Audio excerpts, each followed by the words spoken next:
Good afternoon. We have a problem. So, in order to explain what the problem is, I'm going to shed a little bit of light on what this actual feature does. So, this feature is a problem generation feature. It uses an LLM to generate problems given a specific set of material for the given lesson. Now, material can differ depending on what a student is learning. Are they learning physics? Are they learning science? Are they learning biology? Are they learning math? And so let's say for each of those subjects or specific material sections within those subjects, there are specific tools that an LM can use to generate a problem. To make it very concrete, let's say there's a tool for generating an addition problem, and the LM has to pass an A and a B, and that is the things that they have to add, and then also like the expected answer for that problem. Great. So what I've been working on the evals portion is this. I've been trying to optimize the scores for this pipeline. So the first LLM generates the problem. That problem has multiple stages in that generation. The first of which is the taking in the student's history to understand if they have any misconceptions and other data just to understand what sort of problems should be generated within the material. Those are a common set of tools that every problem generation will go through. The second set is a non-shared set of problems, which, sorry, one second. I'm going to turn something off real quick. The second is a non-set or a non-shared set of tools, which are for each material. The ones I was just speaking of before, the add or the addition one. And so the problem is there are dozens and dozens of these material-specific tools and only a common set of these shared problem generation tools, like general problem generation tools. I've been just optimizing these scores for that set of tools, not the material-specific tools. And I need to do the material-specific set of tools. And so the problem is, do I take the time to optimize every single tool as well as the commonly shared tools and the material-specific tools, and then figure out at that point how I should optimize the actual problem generation pipeline, like adjusting the initial LLM prompt and context? Or should I optimize, when I said tools, I meant scores. Or should I first just optimize the common shared problem generation tools and the scores for like the output of those tools, and also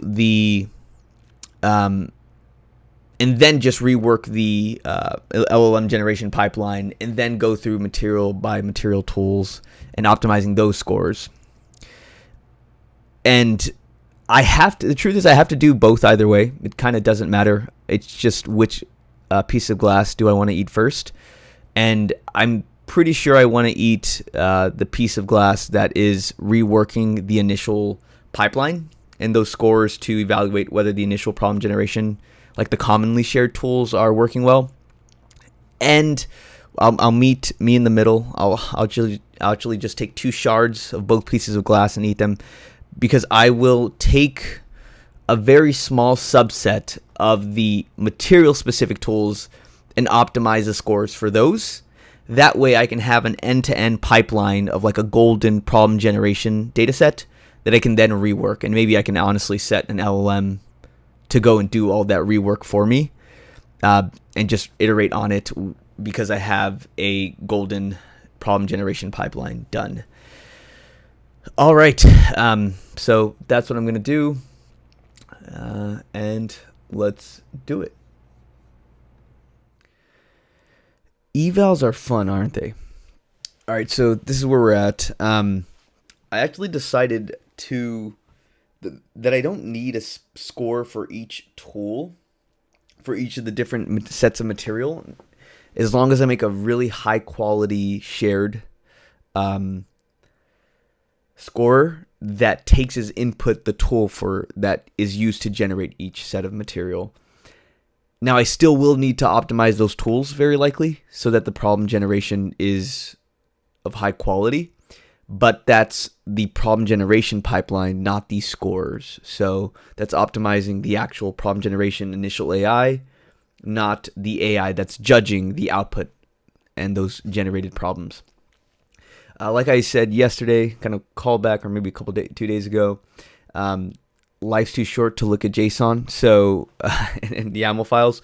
So I updated my UI viewer to also look at not just the generated data sets like I already had, which are like the sets, the input going into the problem generation AI or LLM, but to also see the generated problems. And this is just allowing me to go through it easier because I can see the problem, the input that was used and the actual output. And basically the feedback cycle is I'm running the evals. I now have a set of a bunch of data samples. I look at the manual scores for those evals. I then look at the problems that were generated myself, and I determine, is this score accurate? If it's inaccurate, why? Adjust the prompt, maybe adjust the input to the scorer, and do that over and over again. Like I said, evals are a lot of fun. One thing I realized is as the sample set was growing is that the production pipeline has some scaling issues because as I was running it on more and more problems at a higher concurrency, things started to fail. So I just implemented the batching for the evals, but that was easy. The actual real issue is going to be how I handle this when it comes to production. It's not the blocker right now. I just need to have these problems generated and this problem generation pipeline working well and trust the evaluation for it. So that's still the main focus right now. I think I'm going to I'll declare it right now, the goal for this score optimization to be done at the latest by Wednesday, but hopefully tomorrow. And at the very least for like a decent sample size. Like I said, there's dozens and dozens of tools, but the commonly shared scores should be easy to evaluate, and then I think there will be a tail time of a couple days doing for each specific material tool, but I don't think that's an issue because I'm hoping that once I have a solid pipeline running through on a specific set of materials, I can actually have an AI do the evaluation and run a loop to optimize the tool prompts. Because I've done this before, just in different contexts. Once you have a good golden example, you can then just have an LLM do it. So I'm actually hoping that by Tuesday or Wednesday, once this is done, I can just have an AI do the rest, and that will be an overnight job. All right, that's it. I will see you guys tomorrow.